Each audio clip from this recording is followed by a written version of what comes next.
Alright you guys, so today I'll be working with Ywigs.com. So they sent me over some taping, so I was super duper happy about trying them out because as you know, these are becoming very trendy.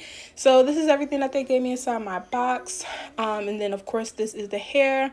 Everything is in the length 20 inches. I will list all the details down in the description box below.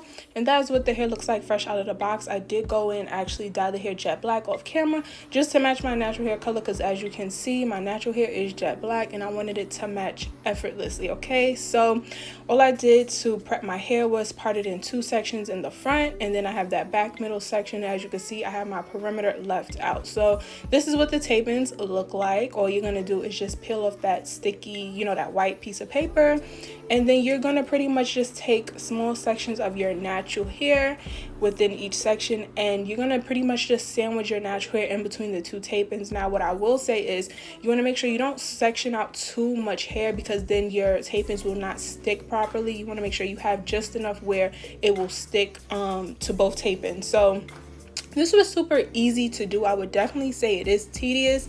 The back section was a little bit more complicated, obviously, because I couldn't really see that well, but it was super easy. And also I want to mention, you don't want to place the tapings too close to the root of your hair because that will cause breakage, and when you try to put your hair up in a ponytail or anything like that, it's going to be really hard to have that flexibility. So once I have my two tapings sandwiched together, I just followed it up with my mini flat iron just to have some heat to really kind of like compress the two together. Now there is a tool that I believe you can use to kind of like help sandwich them, and really clamp them together, but I just use my flat iron. So that is what it looks like. Now I'm gonna move on to obviously finishing, and as you can see, I'm going in a diagonal, kind of like a slanted way, because I wanted the hair to fall towards my face and really just give me that nice like body look. So make sure when you're doing your front sections, you're doing them in kind of like an angled way so that it falls towards your hair and gives you like a really full look. So that's pretty much all I'm gonna be doing, and I will come back when things get more interesting.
Alright you guys, so once I finish my front two sections, I just combed down my little leave out area, and I'm just gonna comb that into the hair. And y'all, I'm not even gonna lie to you, I started to fall in love.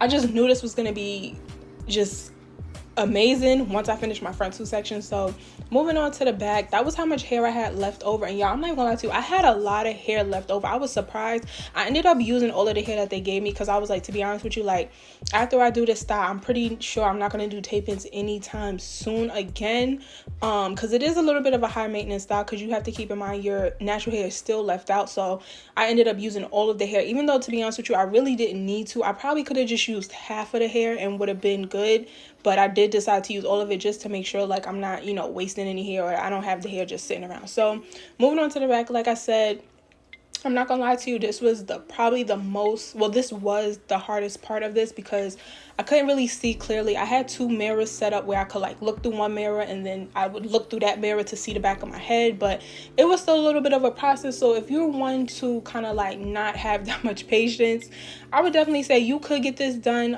professionally. But I'm gonna be honest with you, when I was looking at the price of tape-ins, because that's what I was actually going to do first, just go get it done professionally. But when I was looking at the price for tape-ins, the install of tape-ins, and I live in New York City, so you know the girls is really charging, I was like, absolutely not. So you can do this at home, but just keep in mind it is a little bit tedious and it is going to be a process, because I think this doing my hair took no less than 3 hours. Like I know for a fact it took no less than 3 hours. And to be honest with you, I don't want to say 5, but I really feel like it was 5 because I did take a few breaks, because you got to keep in mind you got your hands up, so your hand, you know, my arms was getting a little bit tired, so you kind of got to take a break from that. And then styling my hair afterward was a little bit, but nevertheless, not to ramble, like I said, you can do this at home, but just keep in mind it is going to be a bit of a process. So yeah, so I'm just going to finish my back section and I'll come talk to you guys later.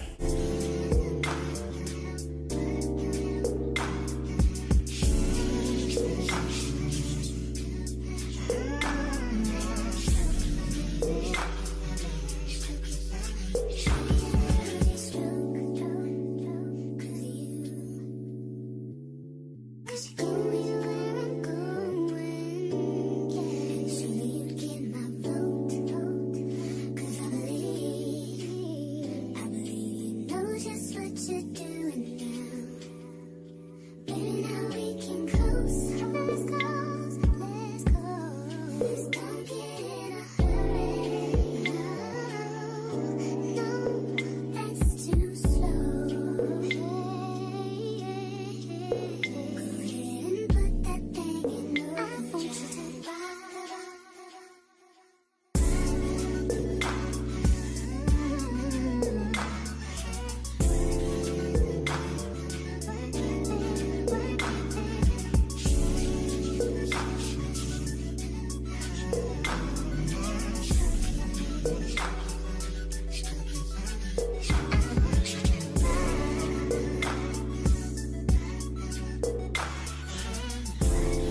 Alright you guys, so this is how my hair looked after I finished installing the tape-ins, and this is in its natural state. I got the texture straight, so I actually love this look, and I was going to keep the hair like this, but I decided to go on and actually style it. But y'all, this hair was super duper full and I'm in love. It really gives you like that true sew-in look, you guys. So again, thank you to Ywigs.com for sending me over this hair. I will link all of the details down in the description box below, so you guys could go ahead and check them out. And don't forget to like, comment, and subscribe. And I will see you beauties in my next one. Bye.